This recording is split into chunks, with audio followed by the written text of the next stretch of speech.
Creamer Media's Mining Weekly is speaking to Errol Smart, who chairs the Junior and Emerging Miners Leadership Forum for Minerals Council South Africa.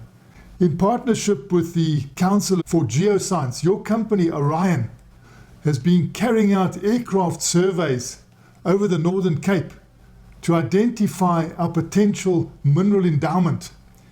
Has that been a worthwhile exercise so far? Well, Martin, this is a first of its kind when we're doing a collaborative thing. And I guess it's a little bit strange from my perspective and my history in South Africa, and what I've seen in the past year in South Africa is explorers tend to be little secret squirrels. Everybody wants to keep their own information to themselves. Nobody wants to share. Nobody wants to collaborate. Up in the Springbok area, we found a different breed of people. All the explorers that have got their prospecting and mining rights said, listen, where we can share information and where we can work together, let's work for mutual benefit. And we then joined the Council for Geoscience, and we said, listen, let's do a collaborative survey here and share a whole lot of data. The Council for Geoscience has an existing data bank of data. We are busy flying the first high-powered electromagnetic survey that's ever been done in the district. And this style of mineralization at Springbok, anywhere else in the world, the first thing that you do is you fly a high-resolution magnetic and aeromagnetic survey. Now, that's never been done there, and that's where the huge opportunity lies. But to really understand the mineralization in the district is you mustn't look through a magnifying glass. You've actually got to be taking 2 steps back and looking through a telescope. And all of us agreed is we're all going to be better off by looking at each other's data so that we can actually understand how this mineralization came about, because then on our own properties, we can target it. Now, we're only about 25% of the way through the survey today. The weather's been playing havoc with us. As you know, the Western Cape and the Northern Cape have had huge storms for the last 10 days since we've been flying. So it's been a bit tough, but we see some really interesting things emerging. I've got David Koza's been texting me all morning and saying, Errol, I need to speak to you. I'm seeing some really good stuff in the data. So yes, I think it's working. And yes, I believe it's going to have a huge impact. And it's going to unlock what historically was a major copper producing district. And it's going to open the opportunity for multiple mining companies or exploration companies to make discoveries and advance to mining and grow into a district again. And that's important because you need economies of scale. You need your suppliers, your stakeholders, not to be servicing one company. They need to be having 5 or 6 clients. Then they get economies of scale. You need employees to be able to move between mining companies and share skills and move up the skills base. So I'm hoping that this is a start of something new and a trend. I hope that some of our colleagues as explorers in South Africa, and there is an emerging new group of explorers in South Africa, both listed and unlisted entities that have raised some money and are starting to do exploration. And I think we're going to see more of this new thinking and actually sharing data and information, and that will lead to greenfield discoveries. How does Australia go about it? Australia, because fortunately they've got the infrastructure, they've run their mineral cadastre properly for years. So a lot of this data is freely available. So if you go pick up a property in Australia, you can pick up all the historical data, and you can pick up a lot of stuff on the surrounding property as well.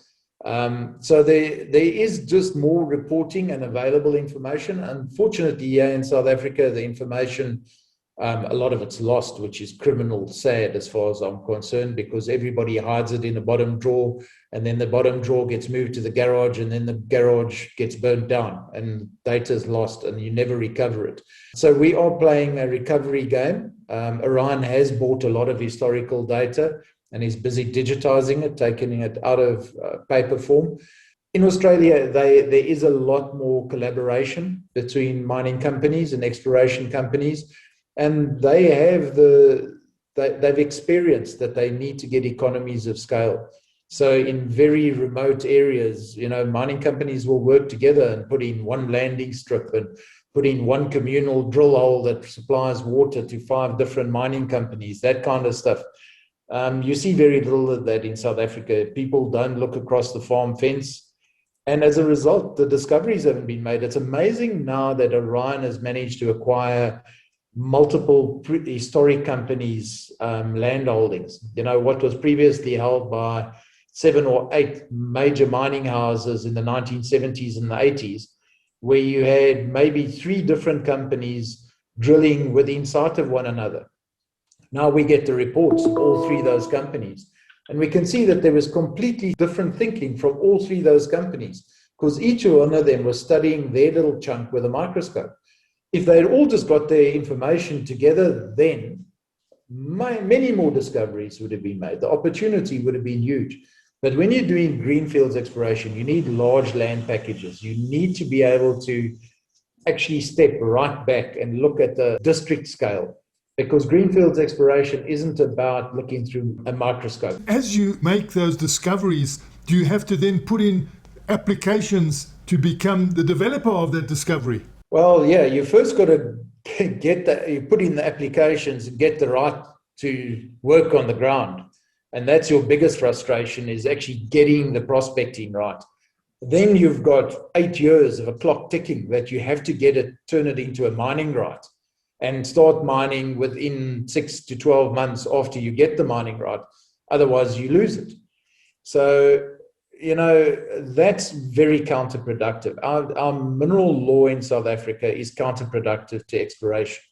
And, I've been speaking a lot to the DMRE, to our minister, to the DG, and saying, guys, if you want greenfields exploration, you need to understand that to explore for massive greenfields mineral deposits is not an 8-year game.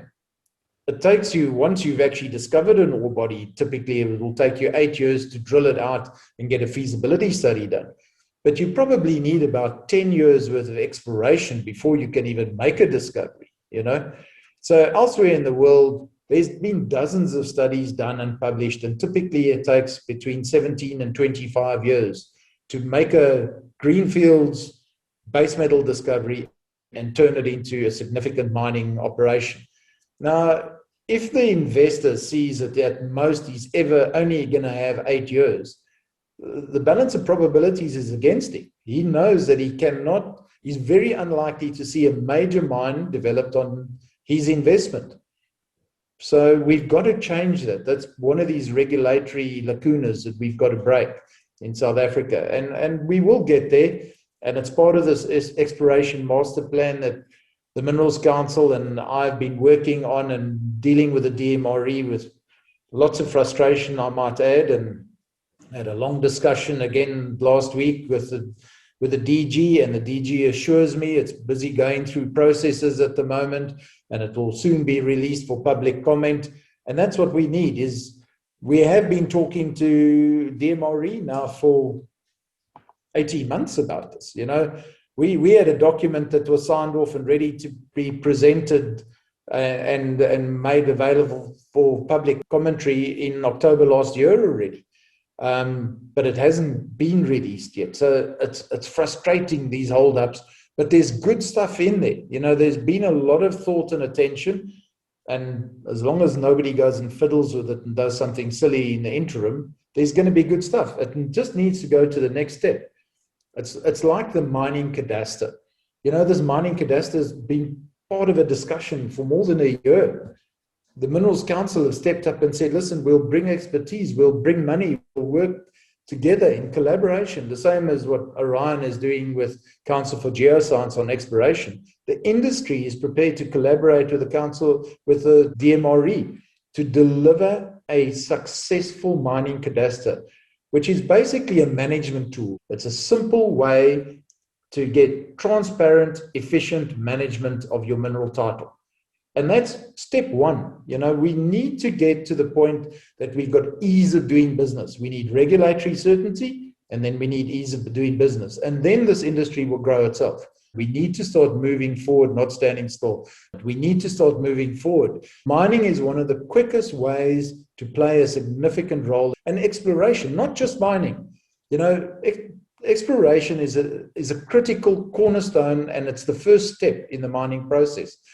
And by opening up with our regulatory certainty and our ease of doing business and not being tied up in red tape, we will secure direct foreign investment that will be expended within South Africa and pay South Africans to do work in South Africa and pay South African contracting and subcontracting companies and employ people, and that whole value chain starts feeding on itself. That is one of the quickest ways to secure direct foreign investment into South Africa, start employing people and start getting a wealth distribution. So in my view, exploration is a no-brainer, but we've got to break this impasse of the state just moving at glacial pace. The state needs to start moving at rapid flow pace. That was Creamer Media's Mining Weekly, speaking to Errol Smart, the chairperson of the Junior and Emerging Miners Leadership Forum of Minerals Council South Africa.